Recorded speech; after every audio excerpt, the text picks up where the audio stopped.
Hello అండి అందరికీ. మీరంతా ఎలా ఉన్నారండి? నేనైతే చాలా బాగున్నాను. అయ్యప్ప ఎస్ఎస్ ఫుడ్స్ అనే ఛానల్ అయితే కొత్తగా స్టార్ట్ చేశానండి. ఇంతకుముందు నేను షార్ట్ వీడియోస్ అయితే పోస్ట్ చేస్తున్నాను. లాంగ్ వీడియోస్ అయితే పోస్ట్ చేయట్లేదు. ఫస్ట్ అమ్మవారి అలంకరణతో అయితే ఈ వీడియోని అయితే స్టార్ట్ చేస్తున్నాను. మీరంతా మీ ఇంట్లో ఒక అమ్మాయిలా ఆదరిస్తారని భావిస్తున్నాను. ఎప్పటినుంచో అయితే యూట్యూబ్ ఛానల్ స్టార్ట్ చేయాలనే కోరిక అయితే ఉండేది. ఇప్పటికైతే నా కోరిక అయితే నెరవేరింది. స్టార్ట్ చేద్దామని చెప్పి అలా పోస్ట్పోన్ చేసుకుంటూ వచ్చాను. నేను ఎంతో ఇష్టంగా అయితే కుకింగ్ అయితే నేర్చుకున్నాను. అలానే స్టిచ్చింగ్ కూడా నేర్చుకున్నాను. నాకు ఈ రెండు విషయాలు అంటే చాలా ఇష్టం.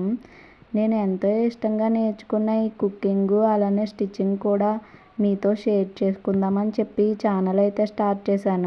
నాకు వచ్చిన వంటకాలు అలానే నాకు వచ్చిన స్టిచ్చింగ్ డిజైన్స్ అనేవి మీతో షేర్ చేసుకుంటూ ఉంటాను. మీరైతే మీ ఇంట్లో ఒక అమ్మాయిలా అయితే నన్ను సబ్స్క్రైబ్ చేసుకుని షేర్ చేసి లైక్ చేయడం మర్చిపోకండి. చెప్పడం మర్చిపోయాను, నేను ఈ శారీ మీషోలో అయితే తీసుకున్నాను. నాకు 850 అయితే పడింది. అలానే వెనకాల బ్యాక్గ్రౌండ్ కట్అవుట్ కూడా మీషోలోనే తీసుకున్నాను. లింక్స్ కావాలంటే కింద డిఎం చేస్తాను చూడండి.